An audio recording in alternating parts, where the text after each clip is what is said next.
Hello everyone. Welcome to Contemplate Life. Here, we share real-life stories, heartfelt confessions, and meaningful lessons drawn from everyday experiences. Each story is a quiet reflection on life, love, and human emotions. Now, take a deep breath, relax your mind, and let us begin our journey together. I didn't realize how early children learn the meaning of exclusion. I always thought it came later in life. After disappointment, after loss, after someone teaches you how to measure your worth against others. I was wrong. Sometimes it begins in a classroom with bright walls, small chairs, and adults who believe they are being fair. That morning started like any other. I helped my daughter tie her shoes. The laces slightly uneven because she still rushed when she was excited. She was 7. At that age, she believed school was a place where everyone stood on the same line, where rules were simple, where kindness was automatic. She kissed my cheek before running toward the school gate, her backpack bouncing against her back. I remember watching her go and thinking how small she still looked in a world that already demanded so much from her. I didn't know then that by the end of the day, something in her would quietly shift. I am 27 years old. I became a mother young, not by accident, but by choice made with hope and very little money. We live modestly. I work long hours. I count groceries. I delay replacing things that still technically work. None of this ever felt shameful to me. I believed dignity came from effort, not from what you could afford. I believed that if my daughter felt loved and safe, the rest would sort itself out. That belief cracked in a place I trusted. When I picked her up that afternoon, she didn't run toward me like she usually did. She walked slowly, eyes lowered, clutching her backpack straps too tightly. I asked her how her day was, expecting a simple answer. She shrugged. Children often do, but this time, the silence felt heavier than usual. It followed us all the way home. It wasn't until later, when we were sitting at the kitchen table, that she finally spoke. Her voice was calm, too calm. She told me about the class activity, about how everyone was called to the front one by one, about envelopes, about small bills folded neatly inside, about cakes laid out on a tray. She described it carefully, like she was reciting instructions, not feelings. Then she said, "Everyone got one, except me." I remember the exact moment those words landed. It felt like something hollowed out inside my chest. Not because of the money, not because of the cake, but because of what that moment must have felt like to a 7-year-old who didn't yet know how to protect herself from the idea that she was different in a way that mattered. I didn't interrupt her. I didn't rush to explain. I just listened, and as she spoke, I realized this story wasn't really about a classroom reward or a school decision. It was about the first time my child learned that poverty doesn't announce itself loudly. It shows up quietly, publicly, and it stays with you longer than anyone ever intends. That night, after she went to bed, I sat alone and wondered how many moments like this I had already missed, and how many more were waiting. That evening flowed into the next day, and once I placed what happened at school inside the shape of our lives, it stopped feeling like an isolated incident. It felt like something that had been waiting for the right moment to surface.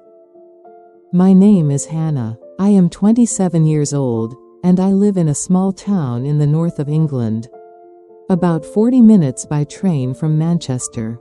It's not a place people move to by choice when life is going well. It's where you end up when rent is cheaper and options are limited. We live in a 2-bedroom council flat on the 3rd floor of a concrete building that hasn't been renovated in years. The lift breaks often. The hallway lights flicker. The walls are thin enough that you learn your neighbors' routines without ever speaking to them. My husband, Mark, is 32. He works as a warehouse supervisor for a distribution company outside the city. His shifts rotate. Some weeks he leaves before sunrise. Other weeks he comes home after our daughter is already asleep. He is dependable in the way men become when they are tired all the time. He believes problems are solved by getting through them quietly. He doesn't complain. He doesn't argue. When something feels unfair, he shrugs and says that's just how things are. I work part-time as a care assistant at a residential home for the elderly. My hours depend on staffing shortages and sickness. Some months I manage close to full-time hours. Other months I barely get enough shifts to cover food and utilities. The work is physical. The pay is low. But I stay because flexibility is a luxury we can't afford to lose. Our daughter, Emily, is 7. She attends a primary school a short walk from our flat. The school has a good reputation. It's diverse, well-structured, and outwardly inclusive. Many families there are doing better than we are. Not wealthy, but comfortable. 2 incomes, holidays abroad, extras, things that make childhood feel lighter. Emily is quiet by nature. Observant. She notices tone, pauses, the way adults exchange looks. She learned early not to ask for things unless she was sure the answer would be yes. She doesn't throw tantrums. She doesn't demand. Teachers describe her as easy. I've come to understand that easy often means invisible. My mother-in-law, Susan, lives about 15 minutes away in a semi-detached house she and her late husband bought decades ago. She visits occasionally, always tidy, always measured. She never criticizes us directly. But there's a constant undercurrent of concern in everything she says. Suggestions disguised as help. Comments about stability. Questions about our plans that feel more like evaluations. She worries about Emily growing up without advantages. She worries about us relying on temporary solutions. And sometimes I think she worries about being associated with a life that doesn't look the way she imagined for her son. There are no other relatives nearby. My own parents live further south and are struggling themselves. We speak on the phone. They offer sympathy, not solutions. Holidays are rare. Birthdays are modest. Everything in our life runs on calculation. At school, the differences between families are never announced. But they are present in small ways. Voluntary contributions that don't feel optional. Trips with suggested donations. Classroom activities funded by parents who can give without thinking. I read every letter carefully. I delay responses when I can. I send polite emails asking about alternatives. No one ever tells us no outright. But accommodations always come with a pause. The school operates within rules, procedures, guidelines, and that is where the cracks form. Systems built around the assumption that everyone can contribute something eventually expose those who cannot. Not through cruelty, but through omission. Looking back, it's clear now, a young family already stretched thin. A child learning to take up as little space as possible. A school environment that rewards participation without considering absence. The moment in that classroom didn't create the fracture. It simply revealed it. After that day, nothing changed on the surface. And that was what made it harder to carry. Life continued with its usual rhythm. The same school mornings, the same work schedules, the same careful counting at the end of each week. But underneath it, something had shifted. Once you notice a crack, you start seeing where the pressure has always been. Emily didn't bring it up again. At least not directly. She went back to school the next morning, packed the same lunch, wore the same jumper that was starting to feel too thin for the season. But small things began to surface. Quietly, almost apologetically. One afternoon, while we were walking home, she asked me if we were allowed to go on holidays. The way she said it stopped me. Not where, not when. Aloud, I told her of course we were. That some families travel more than others. That it doesn't mean anything. She nodded, satisfied on the outside, but I could see she was filing the answer away, comparing it to something she had already heard. Another day, she asked why some children stayed late at school for clubs while she came straight home. I explained about fees. I used gentle words. I said we were saving. I said maybe next term. She didn't argue. She never did. She just said okay and changed the subject. At school pickups, I started noticing things I'd brushed off before. Parents chatting about upcoming events, passing envelopes between each other, laughing about fundraising targets, teachers standing nearby, listening, smiling. It wasn't exclusion in the obvious sense. It was proximity, being close to things you couldn't step into without exposing yourself. One evening, Emily mentioned that her teacher had praised another child for bringing in homemade cupcakes for the class. She repeated the teacher's words carefully, exactly as they'd been said. "That's so generous of your family." Emily told me this without bitterness, just observation. Then she added, "She said we don't have to do things like that if it's hard." I smiled and thanked her for telling me. Inside, something tightened, because kindness, when it's public, has a way of making differences visible. And once they're visible, children begin to rank them. A week later, there was another small incident. The class was asked to bring in a small amount of money for a charity activity. Nothing compulsory. That was the phrase used in the letter. Voluntary contribution. I read it twice. I checked the suggested amount. I decided to send Emily with a note instead, explaining we wouldn't be participating this time. When she came home, she told me they had been asked to line up to put their money into a box. She stood in line anyway, even though she had nothing in her hand. When it was her turn, the teacher paused, looked at her, then moved the box away and said, quietly but audibly, "That's all right, you can go sit down." Emily didn't cry when she told me this. She said it like she was describing the weather. But she asked one question that stayed with me. Did I do something wrong? I told her no. I told her she never does anything wrong. She accepted the answer, but the doubt had already been planted. Children trust patterns more than reassurance. At home, I didn't tell Mark everything. Not at first. He noticed I was quieter.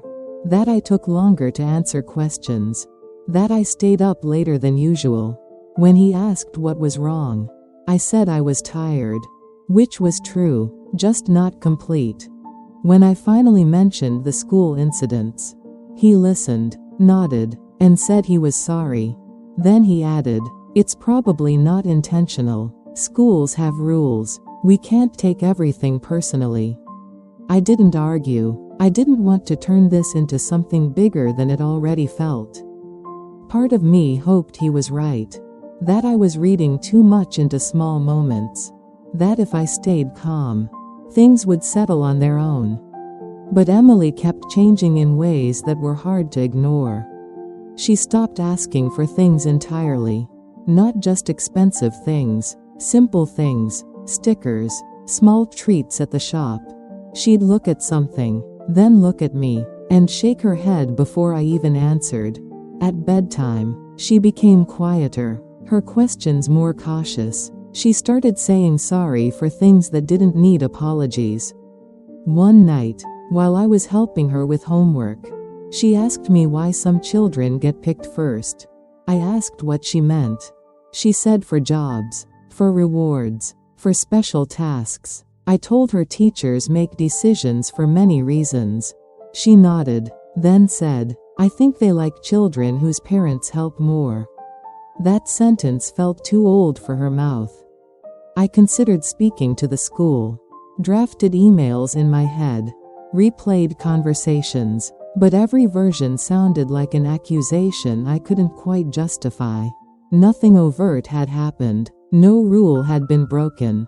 Everything was defensible, and that's what made it difficult. How do you explain a pattern built out of pauses, looks, and moments that are easy to dismiss individually? So I stayed quiet. I reminded myself that making noise could make things worse. That drawing attention to Emily might isolate her further. That endurance was sometimes safer than confrontation. I told myself that children are resilient, that this phase would pass. But each small incident added weight. Comparisons whispered between classmates, casual remarks about money, subtle reminders of who belonged effortlessly and who had to navigate carefully. Emily absorbed it all, without complaint, without protest. And I watched her learn, slowly and painfully, how to take up less space in a world that hadn't explicitly asked her to disappear, but hadn't made room for her either. I didn't fight back yet. I didn't demand answers. I carried it quietly, believing that silence was protection. I didn't realize it was also permission. The moment everything became impossible to ignore did not arrive with shouting or confrontation. It arrived the way these things often do in real life, quietly, disguised as something reasonable. It started with a letter. I found it folded neatly inside Emily's school bag on a Friday afternoon. A pale blue sheet of paper with the school logo printed at the top. I recognized the format immediately.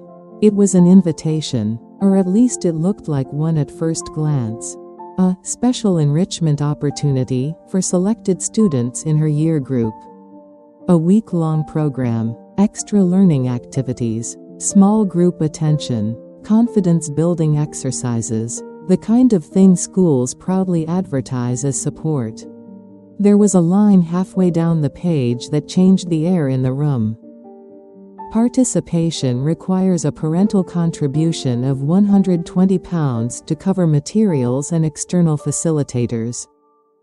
I read it twice, then a third time. Emily was sitting at the table drawing, humming softly to herself. I didn't say anything. I didn't need to ask if she had been chosen.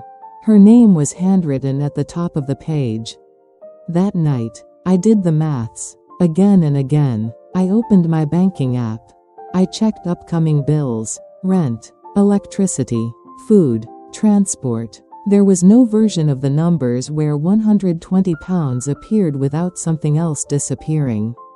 No safety margin, no emergency fund, no one to borrow from without consequences. When I finally showed the letter to Mark, he frowned, then sighed. He didn't get angry. He never does. He said we'd talk about it later. Later became the next morning. The next morning became a quiet breakfast where no one mentioned it. Emily noticed, of course. She always does. On Sunday evening, she asked if she was going to the program. I told her we were still thinking about it. She nodded. She didn't ask again. 2 days later, my mother-in-law called. Susan doesn't ring often. When she does, it's usually for something specific.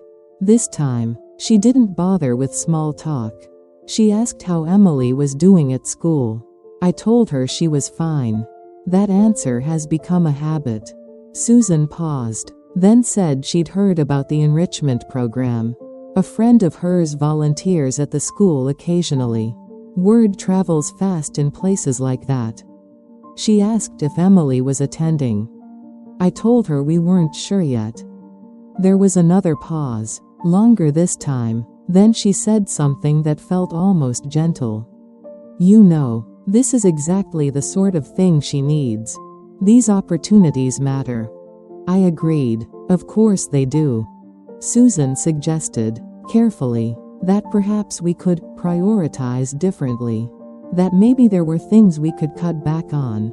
That it would be a shame for Emily to miss out because of money. Her voice wasn't unkind. It was practical. That almost made it worse. When I didn't respond immediately, she added that she could help. Just this once. She framed it as an investment. In Emily's future. In her confidence. In her chances. I thanked her and said we'd think about it.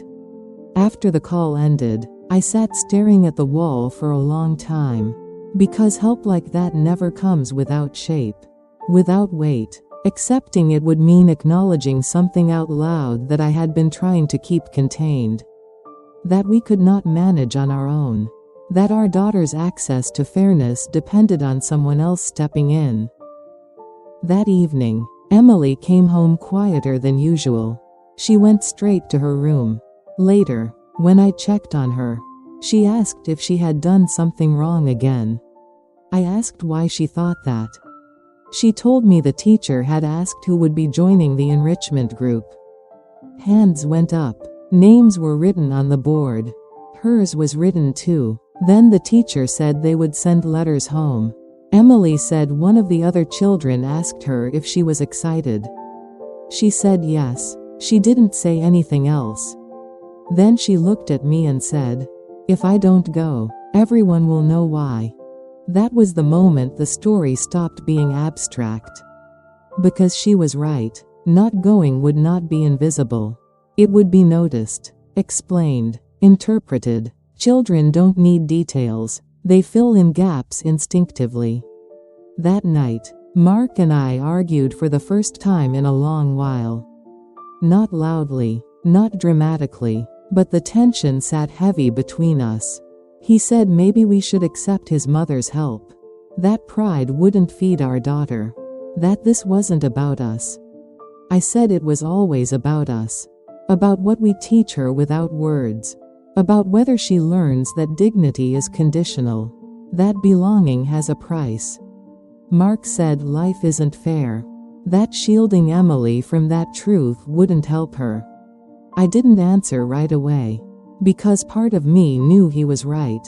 And part of me knew that letting this happen quietly felt like a kind of surrender. The next morning, Susan came by unannounced. She brought groceries we hadn't asked for. She sat at the table and spoke plainly. She said she was worried. She said she didn't want Emily to fall behind. She said children from families like ours often struggle later because they miss early opportunities. She didn't mean it cruelly. She meant it factually. I listened. I nodded. I thanked her. Inside, something finally snapped into clarity. This wasn't just about a school program. It wasn't even about money.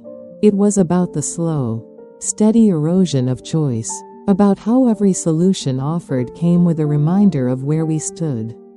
About how easily concern turns into control when imbalance exists. By the end of that day, I stood at a crossroads I hadn't anticipated so soon. Accept help and confirm the story everyone already suspected. Or refuse, and allow my daughter to experience exclusion again. This time with understanding. There was no option that didn't hurt. And for the first time, enduring in silence no longer felt like protection. It felt like complicity. I knew something had to change. I just didn't yet know what it would cost. The confrontation did not begin with raised voices. It began with a decision I made quietly, early on a Tuesday morning, while the flat was still dark and Emily was asleep in the next room. I wrote an email to the school. It was polite, measured, carefully worded. I asked for clarification about the enrichment program, about the selection process, about whether there were alternatives for families unable to make the financial contribution. I read it over 6 times before sending it, removing anything that sounded like accusation, softening every sentence until it almost apologized for existing. The reply came faster than I expected. It thanked me for reaching out. It explained that the program was optional, that participation was based on availability and resources, that the school made efforts to be inclusive, but external facilitators required funding. It ended by suggesting that if Emily could not attend, she would continue with her usual class activities and would not be disadvantaged. I stared at that phrase for a long time. Would not be disadvantaged. Later that day, Susan called again. This time, I didn't let it go to voicemail. She didn't waste time. She told me she had already spoken to Mark. That he'd agreed it would be best for Emily to attend. That she was prepared to cover the cost. That she'd even drop the check off at the school herself if needed. I felt something hot rise in my chest. I told her thank you. But no. There was silence on the line. Then she asked me why I was being difficult. That word, difficult. I told her this wasn't her decision to make. She said she was only trying to help. I said helping would have meant asking us first. She said pride was getting in the way of common sense. I said dignity wasn't pride. Her voice sharpened then. She said I was young. That I didn't understand how the world worked yet. That children like Emily needed every advantage they could get. That refusing support was selfish. I told her she didn't get to decide what my daughter needed based on what made her feel useful. She hung up. When Mark came home that evening, he was already tense. I could see it in the way he put his keys down. In how he avoided my eyes. He said his mother had called him again. He said she was upset. He said she didn't understand why I was making this harder than it had to be. I told him I hadn't asked her to step in. That I had asked for space. That I felt undermined. He rubbed his face with both hands and sat down heavily. He said he was tired of everything being a battle. That we were struggling already. That this wasn't the hill to die on. I asked him what he would do if the next program cost more. Or the next one after that. If Emily's place in every opportunity came with a quiet invoice we couldn't meet on our own. He said we'd deal with it when it came. I said that was exactly the problem. The argument escalated then, not suddenly, but steadily. Words we'd been holding back finally found their way out. I told him I felt like we were slowly teaching our daughter that she only belonged when someone paid on her behalf. He told me I was projecting my insecurities onto Emily. I said I was watching her disappear in real time. He said I was exaggerating. Then he said something that split the room open. Maybe if we were more stable, this wouldn't keep happening. I asked him what he meant. He didn't answer immediately. Then he said it plainly.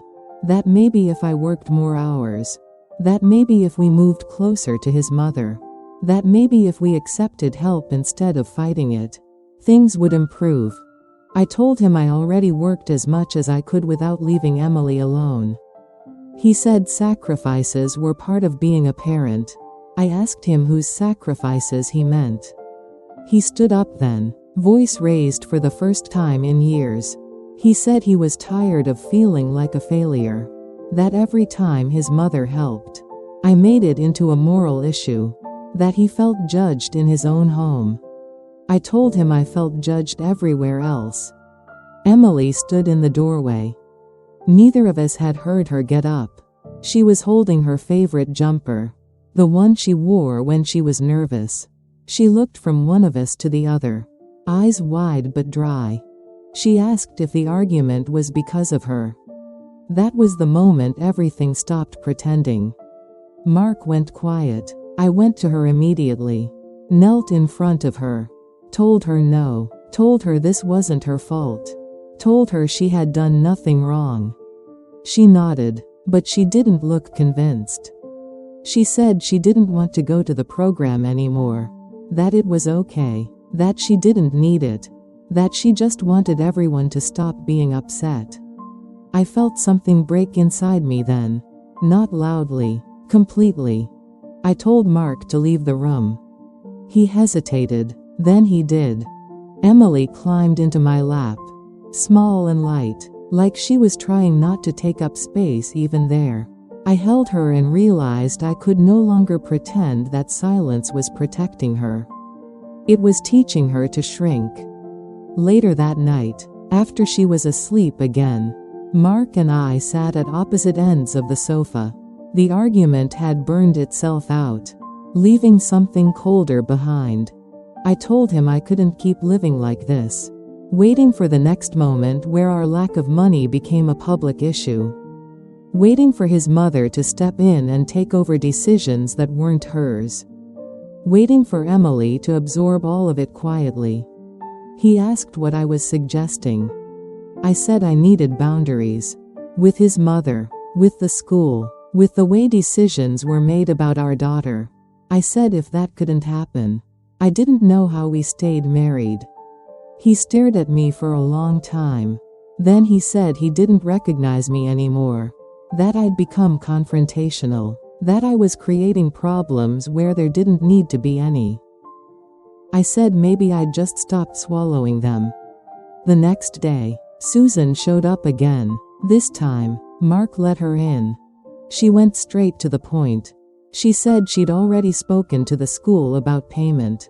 That it was settled. That Emily's place was secured. I told her no. She laughed, briefly, like she thought I was joking. I told her again, louder this time.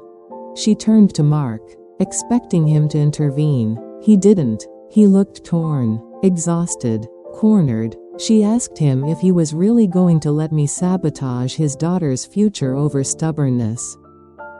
That was when I found my voice fully. I told her to leave. She said she wouldn't until we talked this through. I told her this was not a discussion. I told her she had crossed every boundary we had. I told her that helping without consent was control. She said I was ungrateful. That everything she did was for family. I said family did not mean ownership. She said, "You're making this about class." I said, "It already is. You just don't like that I named it." She looked at Mark and said, "If you stay with her, this will be your life." I looked at him too. And for the first time, I didn't wait for him to choose me. I told Susan to get out. When she didn't move, I picked up her bag and placed it by the door. My hands were shaking, but my voice was steady. She left without saying goodbye. The silence afterward was absolute. Mark asked me what I thought I was doing. I told him I was choosing our daughter. Not the version of her everyone wanted to mold, but the one who deserved not to be quietly humiliated.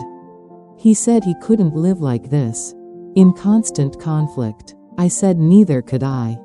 That night, he slept on the sofa.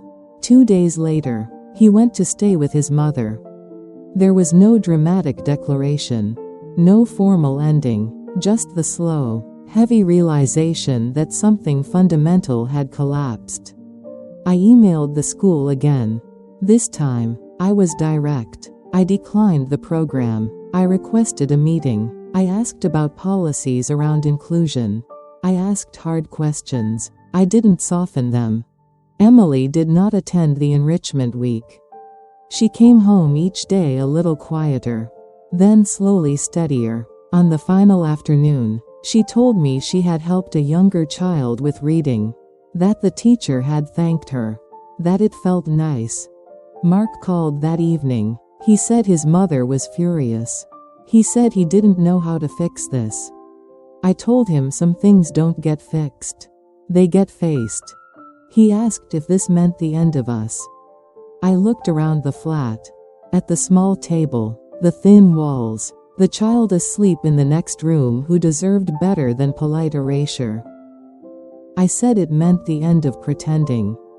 And for the first time since this began, I did not feel afraid of what that might cost. After Mark left, the flat felt larger than it ever had before. Not physically, emotionally. The quiet stretched in unfamiliar ways, no longer filled with tension or the constant effort of keeping things from breaking. It was an honest quiet. And honesty, I learned, can feel a lot like loneliness at first.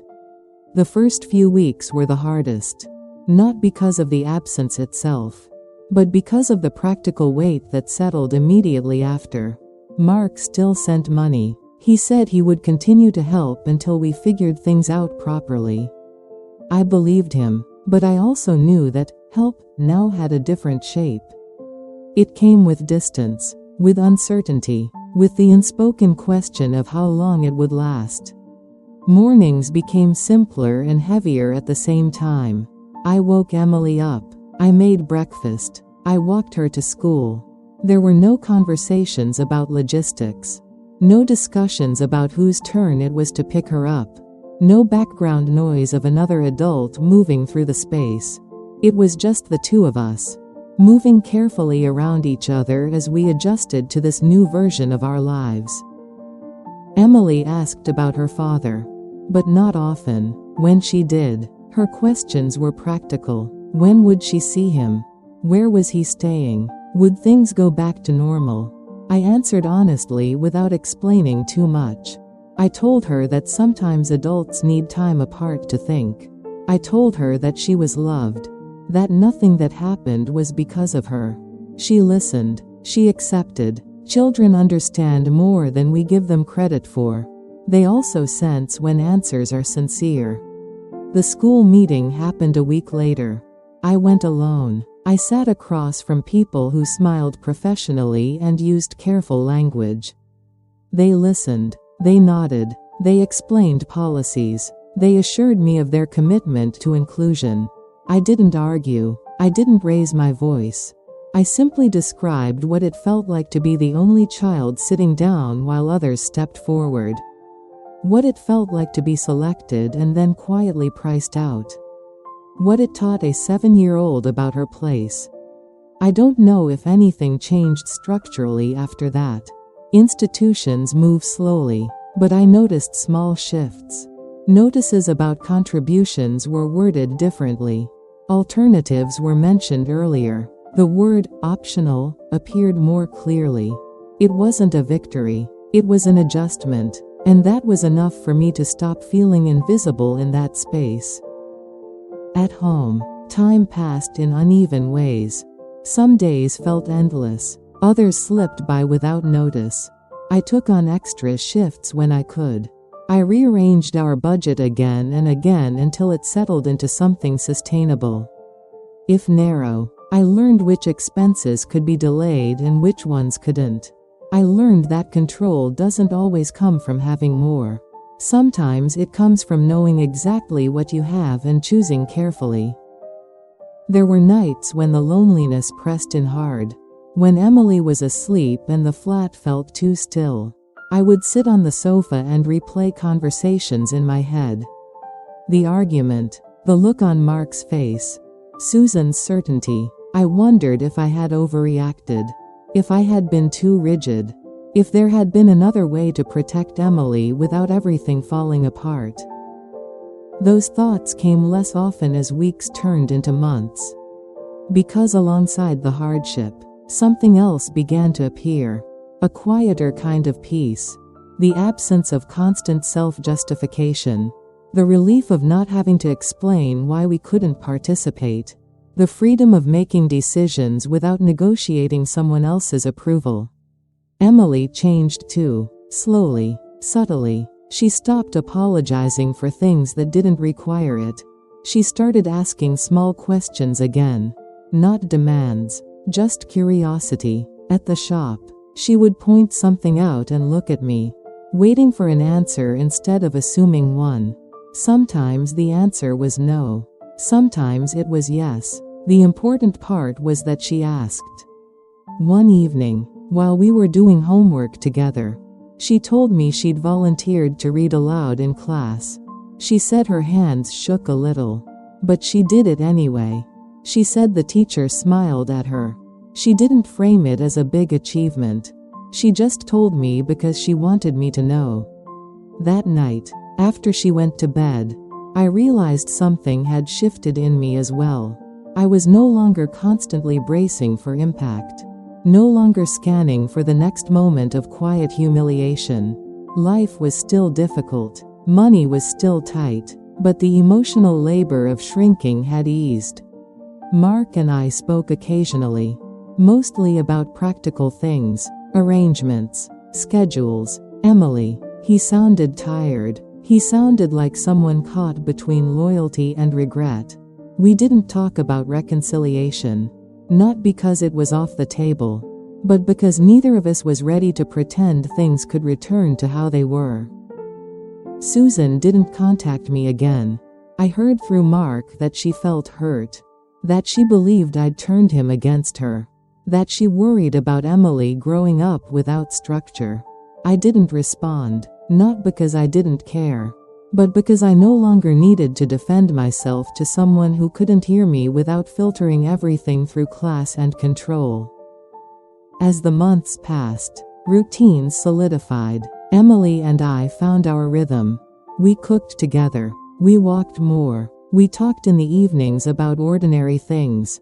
Friends, stories, little moments that filled the space where tension used to live. I began to notice myself again, not just as a mother managing outcomes, but as a person with thoughts that weren't always urgent. I read at night. I wrote occasionally, not messages or lists or explanations, just reflections, fragments of understanding that came slowly. I stopped measuring my worth against what I couldn't provide. I stopped explaining our life before anyone asked. I stopped assuming absence meant failure. There were still hard days, unexpected expenses, moments of fear, but they didn't feel like verdicts anymore. Just facts, manageable, temporary. One afternoon, months later, Emily came home with a piece of paper folded carefully in her bag. It wasn't a certificate or a reward. It was a drawing she'd made in art class. A small figure holding another small figure's hand. When I asked her who it was, she said it was us. She didn't say anything else. That was when I understood what this period had been teaching me. That protection doesn't always look like providing everything. Sometimes it looks like refusing to let your child believe they are less because of what they don't have. Sometimes it looks like choosing a quieter life so that a child can grow without learning to disappear. I don't know what the future holds. I don't know if Mark and I will find our way back to each other in a form that is healthier. I don't know if things will get easier financially. But I know this. We survived the breaking point, and in the space it left behind, something steadier began to grow. Not certainty, not comfort, but a sense of self that no longer needed permission to exist. The turning point did not arrive with drama or surprise.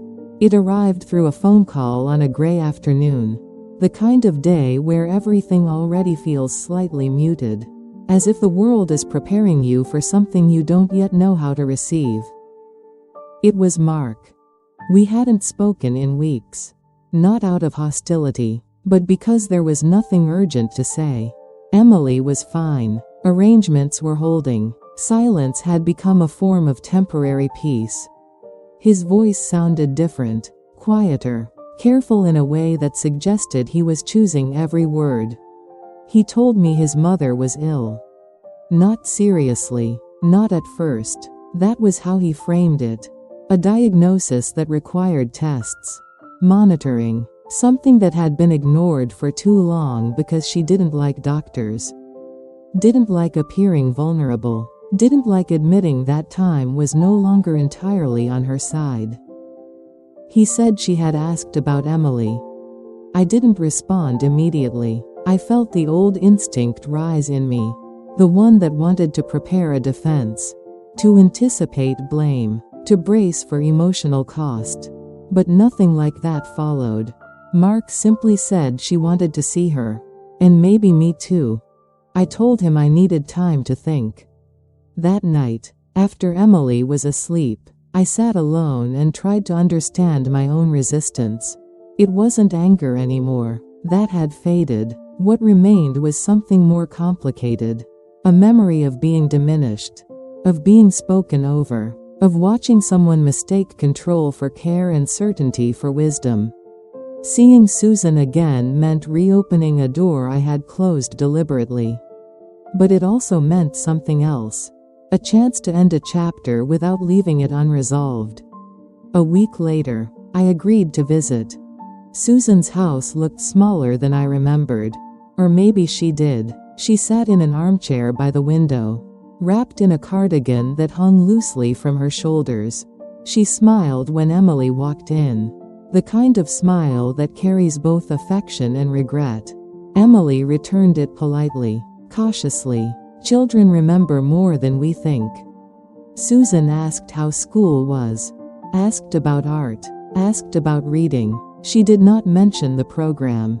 She did not mention money. She did not mention the argument. Not yet. After a while, she asked Mark to take Emily into the garden. Then it was just the two of us. She looked at me for a long time before speaking. Not critically, not dismissively, just steadily, as if she was seeing me clearly for the first time, without the noise of assumptions. She said she had been thinking a lot. She said illness has a way of stripping things back, making you realize how much energy you've spent trying to hold things in place that were never really yours to manage. I listened.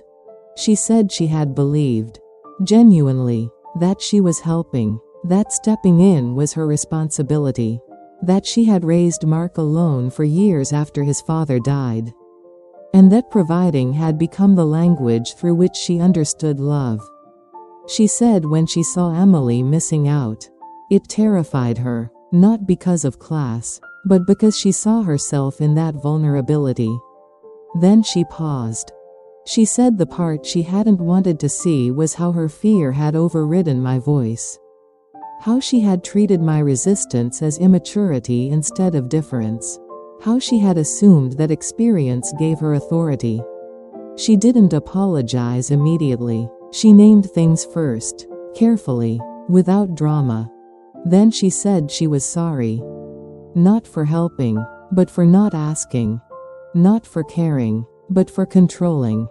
I felt something loosen in my chest that I hadn't realized was still tight. I told her I never doubted her love for Emily. That what hurt wasn't the offer of support, but the way it erased our autonomy. The way it taught Emily that belonging came with conditions. Susan nodded. She didn't interrupt. She didn't justify. She simply said she understood now. That watching from the outside since Mark moved back in with her had forced her to confront patterns she'd mistaken for strength. She said she missed her son. But more than that, she missed the version of herself that didn't need to be right all the time.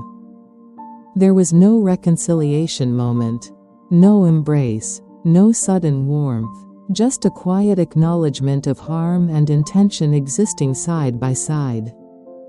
When Emily came back inside, Susan asked if she could show her something. She brought out an old photo album, pictures of Mark as a child, small, serious, standing slightly apart in group photos. Emily studied them carefully. She looks like him, Susan said softly. I didn't correct her. Before we left, Susan told me she didn't expect anything from me. Not forgiveness, not closeness, not even trust. She said she was learning how to step back, how to let care exist without interference. She said she hoped one day we might speak again, not as adversaries, but as two women who loved the same child differently. I told her that was enough for now. On the way home, Emily was quiet. Then she asked me why Grandma looked sad. I told her sometimes people realize things late, that it doesn't always mean they're bad, just human. She thought about that, then said, I think she's lonely. I didn't answer, because she was right. That night, I received a message from Mark. He thanked me for coming. He said seeing us there had made something clear to him, that he had spent too long letting other people define stability for him, that he was starting therapy, that he didn't know what that meant for us yet, but he wanted to learn how to stand on his own. I told him I was glad. And I meant it. The turning point wasn't about forgiveness in the way stories usually frame it. It wasn't about healing old wounds completely or rewriting the past. It was about understanding, about seeing that harm doesn't always come from cruelty. Sometimes it comes from fear wearing the mask of certainty. I didn't leave that house feeling lighter because everything was resolved. I left feeling grounded because I no longer needed resolution to move forward. Some people will never fully understand the damage they cause. Some will. Some will only understand when they are forced to sit with themselves long enough.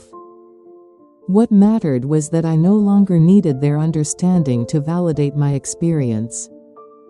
I had already chosen a life where my voice mattered. And that was the moment I realized I could finally let go. There are moments in life when nothing dramatic happens, yet everything settles into place, not because the pain disappears, but because it finally stops demanding to be carried everywhere. I used to believe that resolution meant answers, apologies spoken clearly, lines drawn, wrongdoings named and corrected. I thought peace arrived only after fairness did. But that isn't how it unfolded for me. Peace came quietly, after understanding had done its work and stepped aside. What stayed with me most after everything wasn't the conflict, or even the loss of my marriage. It was the realization that I no longer needed to fight to be seen. I had already claimed that ground for myself and for my daughter. Once that happened, the noise softened on its own. Emily is 8 now. Not much has changed on the outside. We still live in the same flat. Money is still something we think about carefully. I still work long hours. But she walks differently. She speaks with more certainty. She doesn't apologize before asking questions anymore. When she doesn't get something, she accepts it without translating it into shame. That tells me everything I need to know. Mark and I speak with honesty now, without urgency. We are no longer bound by the need to prove who was right. He is learning to define stability in his own terms. I am learning to trust the steadiness I built when I stopped shrinking. We may never return to what we were, and that is not a failure. It is simply the truth of what happened when growth pulled us in different directions. Susan remains part of Emily's life, cautiously, respectfully, not as a force, not as an authority, but as a presence learning restraint. That change didn't come from punishment or distance. It came from clarity, from the quiet understanding that love doesn't need to manage what it claims to protect. I don't hold resentment anymore, not because everyone suddenly behaved perfectly, but because resentment had stopped serving me. Carrying it required energy I no longer wanted to spend. Letting go didn't erase what happened. It simply allowed me to move forward without dragging the past behind me. Sometimes forgiveness isn't an act of generosity toward the person who hurt us. Sometimes it's an act of self-respect, a way of choosing rest over rehearsal, space over explanation, peace over proving a point that no longer needs to be made. I didn't forgive because everyone deserved it. I forgave because I deserved quiet. If there's anything this story has taught me, it's that harm doesn't always come from malice.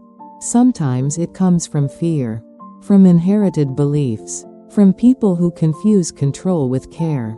Understanding that doesn't excuse the damage, but it does make it easier to stop carrying it.